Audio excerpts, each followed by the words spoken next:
추가 상병 신청이란 최초의 요양 신청을 하고 산재 승인이 난 후에 누락된 상병을 근로복지공단의 신청을 통해 추가적으로 승인을 받는 것입니다.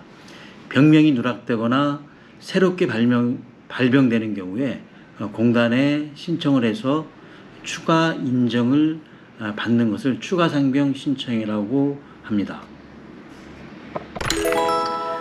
업무상의 재해로 요양 중인 근로자는 그 다음 각호의 어느 하나에 해당하는 경우에는 그 부상 또는 그 질병에 대한 요양급여를 신청할 수 있습니다. 첫 번째로 그 업무상의 재해로 이미 발생한 부상이나 질병이 추가로 발견되어 요양이 필요한 경우, 두 번째로 업무상의 재해로 발생한 부상이나 질병이 원인이 되어 새로운 질병이 발생하여 요양이 필요한 경우, 이런 경우에는 그 재해와 추가로 발병된 병명과의 어떤 의학적 인과관계, 의학적 소견이 있어야 됩니다. 뇌출혈 환자들은 그 최초에 그 산재가 발생했을 경우 신경외과에서 치료를 받습니다. 근데 그 뇌출혈 그런 증상들은 그 후유증이 여러 가지가 나타납니다.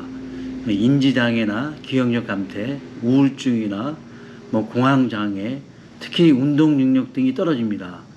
이런 경우에는 그 추가 상병 그 신청을 통해 그 정신과 치료를 받아야 하고 그 정신과 산재 승인을 받아야지 나중에 그 이 정신과 쪽으로 산재 승인을 받는데 큰 도움이 됩니다.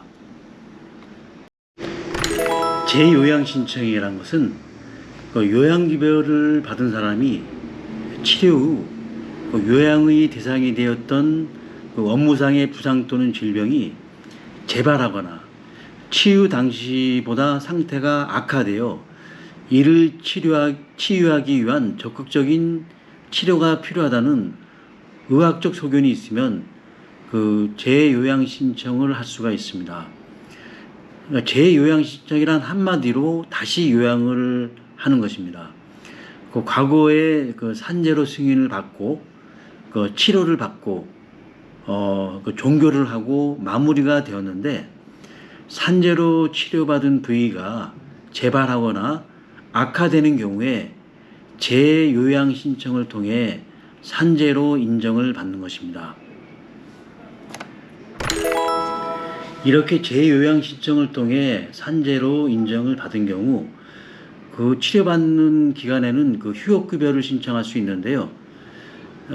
이런 경우에는 그 평균임금 적용에 있어 그 재요양 신청 당시 평균임금을 산정해서 휴업급여 신청을 할 수가 있습니다. 그런데 반면에 장애급여는 이런 경우에 최초에 산출되었던 임금으로 그 증감을 통해서 현재의 수준으로 보상을 받습니다. 마지막으로 재요양의 요건 및 절차에 대해서 말씀을 드리면요. 재요양은 업무상 부상 또는 질병에 대하여 그 요양급여를 받은 경우로서 치유된 업무상 부상 또는 질병과 재요양의 대상이 되는 부상 또는 질병 사이에 상당한 인과관계가 있어야 되고요.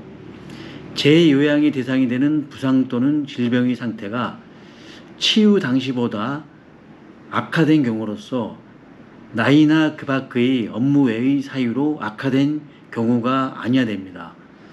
그 재요양의 대상이 되는 부상 또는 질병의 상태가 재요양을 통해 호전되는 등 치료 효과를 기대할 수 있어야 되고, 재요양을 받으려는 사람은 근로복지공단에 재요양을 신청하여야 됩니다.